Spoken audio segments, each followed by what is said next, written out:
नमस्कार दोस्तों। आज हम बात करेंगे पिछले हफ्ते किस तरीके का फाइनेंशियल मार्केट रहा और किस तरीके से मेजर कमोडिटीज़ मेजर करेंसीज़ में मूवमेंट रही और आने वाले हफ्ते में किस तरीके का फाइनेंशियल इंडेक्सेस रह सकते हैं और गोल्ड और सिल्वर में किस तरीके से और करेंसी में किस तरीके से अगले हफ्ते ट्रेड किया जा सकता है। अगर हम देखें तो इस बार अगर हम देखें तो इस हफ्ता एक मिला-जुला देखने को मिला, जहां हमने इंटरनेशनल ग्लोबल इंडाइसेस कैक के अंदर करीबन 2.23% की गिरावट आते हुए देखी। वही हमने डेक्स के अंदर भी करीबन 0.63% की गिरावट आते हुए देखी। अगर हम डाउ जोन्स की बात करें तो डाउ जोन्स के अंदर भी हमने 0.76% का एक गिरावट आते हुए देखी। वहीं अगर हम डोमेस्टिक इंडाइसेस की बात करें तो हमने देखा कि सेंसेक्स में एक बढ़त बनते हुए देखी, करीबन 3% की बढ़त के साथ करीबन 38,128 के स्तर पर सेंसेक्स बंद होता हुआ दिखाई दिया। वहीं अगर हम निफ्टी की बात करें तो निफ्टी के अंदर भी करीबन 2.43% की तेज़ी बनती हुई दिखाई दी और 11,170 के स्तर पर निफ्टी बंद होता हुआ दिखाई दिया। वहीं अगर हम बैंक निफ्टी को भी देखें तो बैंक निफ्टी के अंदर भी करीबन 2.91% के बढ़त आते हुए देखी और बैंक निफ्टी करीबन 22,611 के स्तर पर बंद होती हुई दिखाई दी। तो ओवरऑल देखें तो जहां हमने इंटरनेशनल इंडाइसिस में गिरावट देखी तो वहीं हमने डोमेस्टिक इंडाइसिस के अंदर एक शानदार बढ़त आते हुए देखी। वहीं अगर हम करेंसी को भी यहाँ पे इवेल्युएट करें तो हमने देखा है कि यूएसडी आईएनआर करीबन 0.20% के गेन के साथ यहाँ पर अप्रिशिएट होता हुआ दिखाई दिया। तो ओवरऑल अगर हम देखें तो इस बार डोमेस्टिक इंडाइसिस यहाँ पर काफ़ी तेज़ी के साथ बंद होते हुए दिखाई दिया और जो परफॉर्मेंस थी वो कंटिन्यू होती हुई दिखाई दी। नाउ अगर हम कमोडिटी सेक्शन की बात करें तो यहाँ पर हमने गोल्ड के अंदर एक शानदार बढ़त आते हुए देखी और गोल्ड ने अपना नया लाइफ टाइम हाई करीबन 51,184 का बनाते हुए देखा। गोल्ड के अंदर करीबन 4.22% के हमने डोमेस्टिक मार्केट में गेंस आते हुए देखे। वहीं अगर हम इंटरनेशनल मार्केट की बात करें तो वहाँ पर करीबन 5.04% के गेंस आते हुए देखे और गोल्ड करीबन 12 साल के हाइस पर करीबन $1906 पर आउंस के स्तर पर आते हुए दिखाई दिया। वहीं अगर हम सिल्वर की बात करें तो सिल्वर ने भी करीबन 12 साल के उच्चतम स्तर को करीबन 62,400 को के गेन को के हाई को टेस्ट करते हुए देखा और करीबन 15.74% की तेज़ी के साथ भाव ऊपर जाते हुए दिखाई दिए। और इंटरनेशनल मार्केट की अगर बात करें तो चांदी ने करीबन $23.24 के स्तर को टेस्ट करते हुए देखा और करीबन 17.76% की तेज़ी के साथ भाव ऊपर आते हुए देखे गए। तो ओवरऑल अगर देखें तो बुलियंस मार्केट में शानदार चमक रही। इसके पीछे अगर हम देखें तो डॉलर इंडेक्स को इवेल्युएट करें, जो कि एक इन्वर्स रिलेशनशिप देखा जाता है, तो वहाँ हमने देखा कि इन्वर्स रिलेशनशिप की वजह से डॉलर इंडेक्स में करीबन 1.66% की गिरावट आते हुए देखी और डॉलर इंडेक्स करीबन 94.40 के स्तर के आसपास बंद होते हुए दिखाई दिया, जिसकी वजह से हमने बुलियंस में तेज़ी आते हुए देखी। हालांकि इसके पीछे अगर हम तेज़ी को एवेल्युएट करें तो यूरोपियन यूनियन के द्वारा जो स्टिमुलस पैकेज दिया गया है उसकी वजह से गोल्ड सिल्वर को काफ़ी अच्छा सपोर्ट मिलता हुआ दिखाई दिया और साथ में डॉलर इंडेक्स में गिरावट आते हुए देखी। हालांकि हमने देखा है कि सेफ हेवन डिमांड गोल्ड के अंदर बढ़ती हुई दिखाई दी है। साथ में इंडस्ट्रियल एक्टिविटी जो स्टार्ट हुई है उसकी वजह से silver as a base metal के तौर पर यहाँ देखने को मिली है। साथ में गोल्ड सिल्वर का जो रेशो था उसकी वजह से भी हमने सिल्वर को यहाँ पर आउट परफॉर्म होते हुए देखा है। हमें लगता है कि आने वाले हफ्ते में गोल्ड सिल्वर में तेज़ी कंटिन्यू रहेगी। गोल्ड के लिए महत्वपूर्ण सपोर्ट करीबन जो है वो 50,000 के आसपास और रेजिस्टेंस 51,800 के आसपास आता हुआ दिखाई देगा। इंटरनेशनल मार्केट में सपोर्ट करीबन $1,860 का और रेजिस्टेंस करीबन $1,940 का देखने को मिल सकता है। ट्रेंड पॉजिटिव है तो हमें लगता है कि अगले हफ्ते भी ट्रेंड ऊपर की तरफ आ सकता है।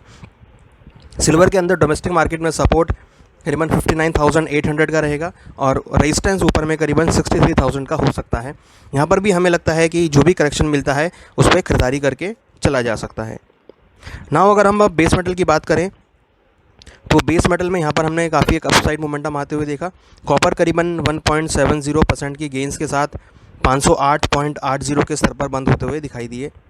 जिंक की अगर बात करें तो जिंक में भी हमने बढ़त बनते हुए देखी और करीबन 0.40% के गेंस के साथ 174.10 के स्तर पर बंद होते हुए देखे। यहाँ पर भी हमने देखा है इंडस्ट्रियल एक्टिविटी जो स्टार्ट हुई है उसकी वजह से भाव कंटिन्यूस पॉजिटिव मोमेंटम में है और हमें लगता है कि आने वाले दिनों में ये मोमेंटम कंटिन्यू हो सकता है और भावों में ऐसे ही तेज़ी बनती हुई दिखाई दे सकती है। कॉपर के लिए महत्वपूर्ण सपोर्ट नीचे करीबन 498 का रहेगा, रेजिस्टेंस 516 का देखने को मिल सकता है और ट्रेंड पॉजिटिव है तो यहाँ पर भी हमारी जो रिकमेंडेशन है वो बाय की रहेगी। जिंक के अंदर अगर हम सपोर्ट की बात करें तो 171 के आसपास एक अच्छा सपोर्ट रहेगा।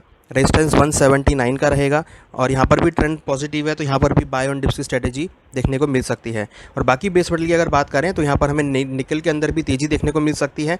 निकल में जो सपोर्ट है करीबन 995 का रहेगा, रेजिस्टेंस 1040 का रहेगा। यहाँ पर भी हमने अच्छे गेंस आते हुए देखे हैं। अगर हम देखें तो हमें लगता है कि इसका भी ट्रेंड पॉजिटिव है और यहाँ पर भी बाय के ट्रेड बना के चला जा सकता है। हालांकि निकल में करीबन लास्ट वीक 2.604% के गेंस बनते हुए देखे हैं। नाउ अगर हम क्रूड की बात करें तो क्रूड के अंदर भी हमने एक अच्छा मोमेंटम आते हुए देखा है। हालांकि क्रूड हमने बिल्कुल फ्लैट नोट पे बंद होते हुए देखा, ऑलमोस्ट माइनस 0.03% की हमने गिरावट देखी, ऑलमोस्ट फ्लैट गिरावट रही और भाव करीबन 3072 के आसपास क्लोज होने में कामयाब रहे। तो एक रेंज वार्ड मूवमेंट देखने को मिली। हालांकि इंटरनेशनल मार्केट में भाव करीबन $41 के आसपास ही रहे और 1.77% के गेंस यहाँ पर बनते हुए देखे। हालांकि कहीं ना कहीं ग्लोबल मार्केट से जो हमने कम डिमांड होने की या लॉकडाउन बढ़ने की स्थिति थी, उसकी वजह से डिमांड कम होने की खबरें आते हुए देखी। वहीं हमने देखा कि जो सप्लाईज़ हैं क्रूड की वो यहाँ बढ़ती हुई दिखाई दी हैं, जिसकी वजह से भाव एक रेंज में ही ट्रेड करते हुए दिखाई दिए। हालांकि भाव थोड़े से अभी भी पॉजिटिव मोमेंटम में है क्योंकि $41 के ऊपर में है, तो हमें लगता है कि इसके लिए महत्वपूर्ण सपोर्ट नीचे करीबन $38 का रहेगा और रेजिस्टेंस करीबन $43 का रहेगा। अगर भाव $43 को ब्रेक करते हैं तो नेक्स्ट टारगेट करीबन $46-47 पर बैरल देखने को मिल सकता है। MCX में महत्वपूर्ण सपोर्ट करीबन 2800 रुपये का रहेगा और रेजिस्टेंस करीबन 3200 रुपये का देखने को मिल सकता है। और भाव अगर 3200 को ब्रेक करते हैं तो नेक्स्ट टारगेट 3400 से लेकर 3500 तक हो सकता है। तो यहाँ पर भी ट्रेंड थोड़ा सा मॉडरेट है, एक साइडवेज ट्रेंड है, बट जो बायस है वो पॉजिटिव है। तो हमें लगता है कि यहाँ पर भी बाय ऑन डिप्स की स्ट्रेटेजी देखने को मिल सकती है।